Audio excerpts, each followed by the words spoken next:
process. Thank you all for coming. Thanks for staying. I know it's been a long meeting so far, but and Kurt Hartman is going to be passing some stuff out. By the way, Kurt and I engage in public interest law, and we do a lot of litigation that you read about. Taya, we represented her against the Ohio Republican Party in a false claim statement against them for lying about having endorsed these people 2 years ago when they never took a vote. Tom Brinkman's also handing out his early voting brochure, and he's got something in there about the votes for ice cream scandal, which happened just a year ago. And we represented Tom in that, stopping that voter fraud that was going on. The thing that I'm going to talk about tonight is also a public interest litigation thing that I'm doing. And it just really shocked me as I get into it how vacuous the House Congressional Ethics Procedure is. And just like the votes for ice cream scandal, I said, you know, I really want to go out and tell people about this, because if they can see the documentation and hear what I've got to say about this, they'll be as outraged, not just about Jean Schmidt and what she's done, but really about how the House ethics process and the members of Congress are unable to police themselves for unethical behavior. So what's this all about? You probably read a little bit about it in the paper. First of all, let me just cover the rules. The U.S. Constitution gives each House of Congress the right to establish proceedings to punish its members for disorderly behavior, and with the concurrence of 2/3 to expel a member. The process for expulsion differs somewhat between the House and the Senate. What are the rules we're going to talk about today? The House rules, there are a series of rules that supposedly, and I say supposedly because if you don't enforce the rules, there are no rules. Supposedly say that you can accept only, as a member of Congress, you can only accept $335 as a gift. It also requires you annually to fill out a form called the Ethics in Government Act Disclosure Form, your annual financial disclosure form. And it requires you in May of each year to report any gifts you received, whether they're below the limit or above the limit in the prior calendar year. And it requires you to disclose any indebtedness that you have, because sometimes people make gifts by means of making a loan to you. And the failure to fill out a financial disclosure form correctly is a felony.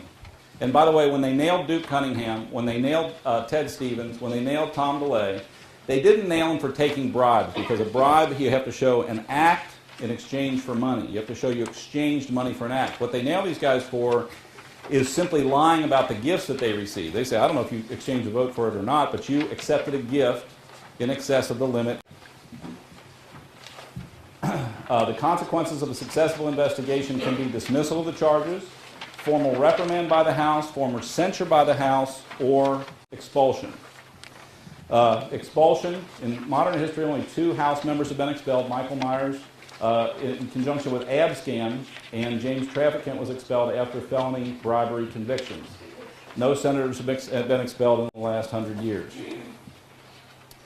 The record on censure. Censure is a congressional procedure for reprimanding a president or member of Congress or a judge. The House has censored 5 members since 1966, not a lot. Charlie Rangel, which we all saw recently, and prior to that it had been 1983. Daniel Crane and Jerry Studds relating to sexual misconduct in congressional pages. Charlie Wilson, that they wrote a movie and a book about, Charlie Wilson's War, about improper use of campaign funds, and Charles Diggs' payroll fraud and mail fraud. And then the more common reprimand, you know, it's okay to reprimand Joe Wilson for saying you lie when President Obama spoke to Congress 3 years ago. Prior to that, the last person disciplined was Newt Gingrich for use of tax-exempt organizations, and, this is an important one for today, lying to the House Ethics Committee. 1990, Barney Frank for using the office to fix parking tickets.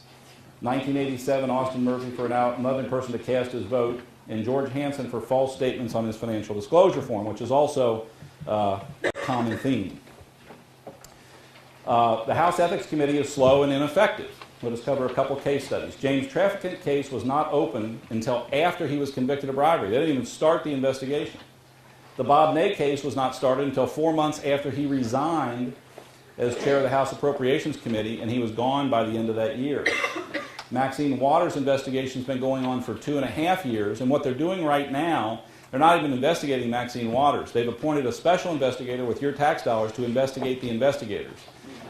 And they've extended that till July. Once that's over, then they're going to start to investigate Maxine Waters. And Jesse Jackson Jr., was implicated in the Rod Blagojevich situation where his agents were caught on tape trying to bribe Blagojevich to give him the Senate seat.